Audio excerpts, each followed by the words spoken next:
of their staying in the NFL too long. Right. And just getting hit day after day, year after year, in practice, out of practice, is something that you go through. And it's a never-ending battle that they're suffering through. And it's such a rare condition that they don't even know how to handle it yet. So that's also a scary thing. Also with the NFL, we're hearing McClain talking about the paperwork. Fans, you need to think about this. Would you want to continue? I don't care how many millions of dollars it is. Will you continue want to play a game or have a job where the more and more you play, the more you risk getting a rare condition, a rare disease? And then when you finally get out, the NFL wants you to jump through hoops in high water to get care and to get money for the care. I think they said like up to $5 million, and then you can only visit physicians that is 100 to 200 miles from the player. And then I think I read somewhere where they're like, I think it's a red flag if someone's coming, say, from New York and going to Texas. But this is a situation. This condition is so new, and they need sub-specialists for it. And so you already know, because they don't have that much research on it yet, a small pocket of people know how to properly, partially diagnose it and partially treat it, since it's so neat. So new. So for me, you can't get mad at Andrew, look, because it's like, at the end of the day, when you get out of there, the NFL is like, they have a program just to say they have one. Like, oh yeah, we'll have you got to teach just to say we have one, so the people don't feel like we're horrible people. But nah, we got stipulations on it. So exactly. If you know your employer on the back end truly is going to help you, and this stuff is serious, right. I believe they say it causes anxiety and dementia and everything else. Come on now. It speeds that up, and you can't sleep at night. You hear this guy here, basically crying out for help. And then another thing too, there was actually a football player that shot himself in the head because of CTE, and then I believe someone hung themselves because of it. Oh, I don't think I've heard about that one. So I know I heard about Junior say he was going through so much that he ended up killing himself. Once they did a study on him, they ended up finding out he did have CTE. So I know about that one, but the one that hung himself, I don't think I've heard about that one. Yeah, but I read it today. Yeah, and so let me see here. I'm going to read it. Let me find it for you guys. But so while she's looking that up, guys, tell us how you feel in this situation. So I found it, and it says Hernandez, a former New England Patriots tight end, hanged himself with a bedsheet in April in a Massachusetts prison while serving a life sentence for murder of Odin Lloyd in 2013. I remember that. That was Aaron Hernandez. He was one of the tight ends that really did something big for for the Patriots back then, when they had more than two people. I mean, more than Gronk, shall I say. He was a big help for Gronk. And so, at the end of the day, I do remember that because he did it for his daughter, I think. Because at the end of the day, the Patriots had to pay him for that You know what I mean? Yes. So. And then the situation is, he was 27, right?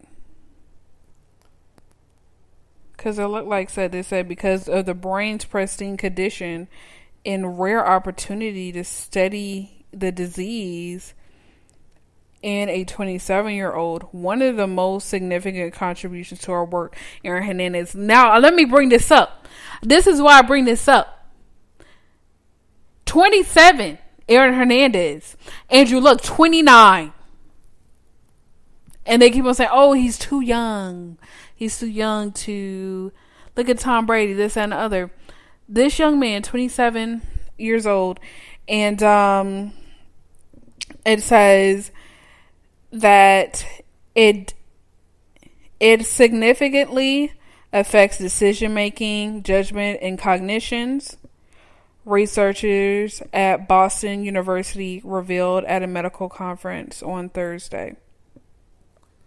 Yeah, it is sad, especially like you said, he was so young. So young, and they talk about Andrew Luck. Oh, you're 29. You're a millennial. You need to stick it out. They're not as tough as they used to be. No. There's a life-threatening disease that people don't have a cure for. So you want them to go out just to get some extra little stats on the board or say teamwork or to please fans when it's their life on the line. No, sir. No, ma'am. And I totally agree with Andrew's decision because, first of all, it's his life. Even if there wasn't a CTE, it's his life. Like, why are people focused? Go in there then. These fans need to go ahead and try out, do the workouts and whatever, and try to get on a NFL team on the Colts. You're doing all this extra energy, then you make the decision for yourself. But until you get in there, it's so many people that's in the stadium, but not in the ring, fighting. You know what I'm saying? That have all these opinions. And unfortunately, I feel like fans have to dig deeper on the medical side. And you can say, oh, they knew what they were getting into. A lot of them did not, or it is buffered because people want them to play. So they're not going to bring up CTE so much. They're like, it's probably rare. And, you know, trying to brush past it like it's not nothing when they're there and things like that. So for me, and I speak motivate. That's me again. Oh, I'm in SirXpress. SirXpress? You over here trying to give me your name now. I know, right? Give them both my name. Gosh. But we both agree in this situation. At the end of the day, do what's best for you. Andrew Luck, again. Proud of you. We support and are proud of you. You still get your $24 million. You know what I mean? Mm-hmm. So we're proud of you. Do what you gotta do for yourself. Antonio Brown, business is booming because you have deals because of the helmet situation. I love him. I promise you I love Antonio Brown so much. But all I hope is just that the helmet that you receive is superior in a safety feature. That's all I care. And, fashionable, of course. But number one, a safety feature that can assist you in prevention of CTE, because that's so important, because you see the final effects with Aaron Hernandez and the young man that shot himself, as well as Mr. McClain. And I just hope that he gets the help that he deserves, and that these other players, they look at this significantly in their own health, because Andrew Luck truly stood up and said, my health is coming first. I'm not going through pain. And I feel like when it does come to standing up, the players do need to stand up for their health. So if there does need to be a thing where I won't play in case I don't have such and such around me, if I don't have protection, you keep on not drafting the right guys for protections around me. Just like the for the sack situation with Luck, 136 sacks. You know what I'm saying? That, he's able to, that the players are able to have protection around them so they can reduce that type of impact on the brain and that trauma on the body and things like that.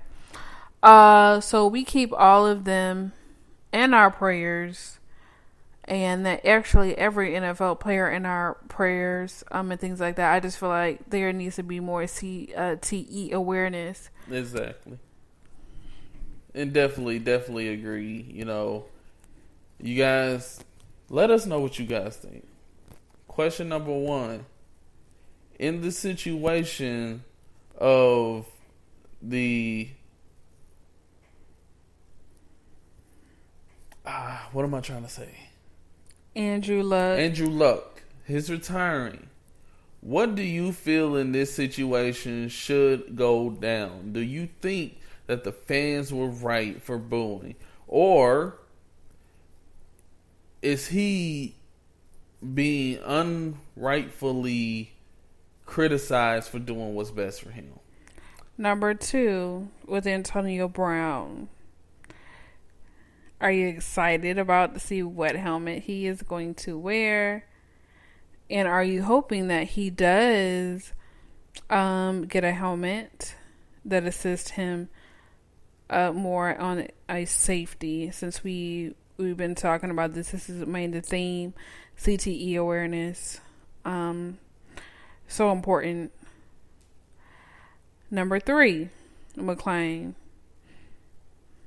Do you hope that he does get the help that he needs and he deserves, and he's able to spearhead this research, hopefully, as somebody being alive that can assist with this moving forward for healing and things like that, and to help better with diagnosis?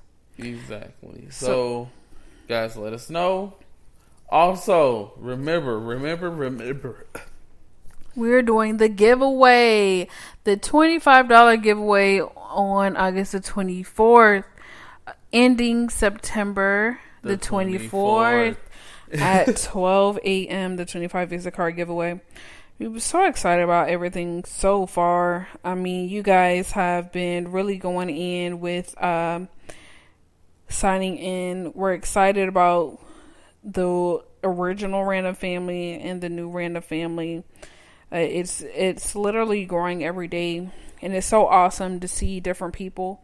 Thank you so much for just entering the giveaway, because like we said, the whole purpose is to, bring more awareness, but number 1 is to give back to you guys, because you guys have been so faithful. We started this podcast July 4th of this year. And so we are beyond happy that you guys are still with us and rocking with us in the early stages. So we love you guys, and you have a wonderful day. And remember to always keep it random. Love you guys.